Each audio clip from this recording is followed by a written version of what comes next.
आपने राहुल गांधी को कई बार चक्रव्यूह शब्द का इस्तेमाल करते हुए अभी हाल में सुना होगा। मैं आपको दिखाता हूं चक्रव्यूह कैसा बनाया जा रहा है नरेंद्र मोदी और भारत के खिलाफ। इस चक्रव्यूह को आपको देखना चाहिए। इस चक्रव्यूह के सेंटर में अगर आप देखेंगे चक्रव्यूह, और इसके सेंटर में कौन है? इसके सेंटर में है मोदी। और जिन लोगों को नरेंद्र मोदी के आगे भारत दिखना बंद हो जाता है, वो देखें कि कैसे वो भारत को टारगेट कर रहे हैं। और इस चक्रव्यूह को अगर आप देखेंगे, अगर आप इसको सेंटर मानते हैं, तो इसकी अलग अलग लेयर्स हैं, जिसको अगर आप देखेंगे जिसमें भारत को घेरने का प्रयास हो रहा है।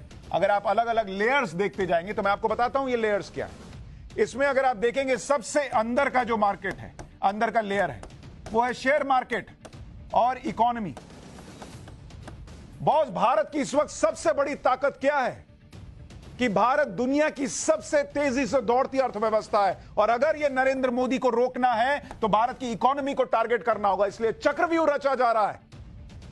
कभी यह बोलकर कि एलआईसी का पैसा डुबा दिया मोदी ने, कभी यह बोलकर कि बैंकों का पैसा डुबा दिया मोदी ने, और कभी यह बोलकर हिंडनबर्ग की रिपोर्ट के सहारे कि भैया मार्केट तो गया, पैसा तुम्हारा गया। क्योंकि एक बार इकोनॉमी गिर गई, एक बार भारत की रफ्तार धीमी पड़ गई, तो फिर नरेंद्र मोदी को रोकने में काम आएगा। लेकिन यह चक्रव्यूह का पहला लेयर है।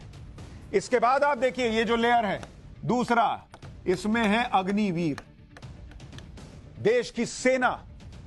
अगर देश की सरहदें कमजोर पड़ गई, अगर देश की इंटरनल सिक्योरिटी कमजोर पड़ गई, अगर देश की सेना जो कभी नहीं हिली, कभी नहीं डिगी, आसपास के देशों को आप देख लीजिए, अगर वो सेना कमजोर पड़ गई, तब जाकर भारत को कमजोर किया जा सकता है। और इसीलिए अग्निवीर पर सवाल उठते हैं।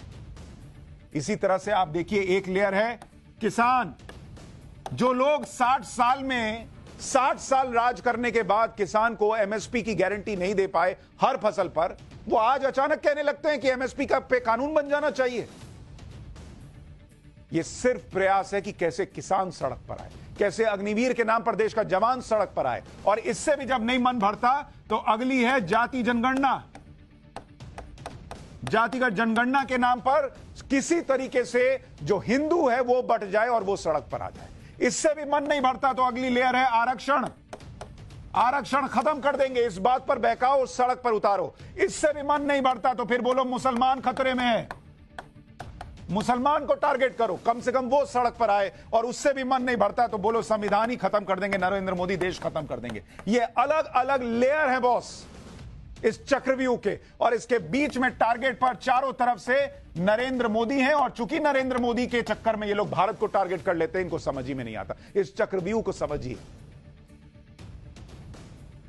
सड़क पर कैसे लोग आ जाएं और बांग्लादेश जैसे हालात बन जाएं, प्रयास इसी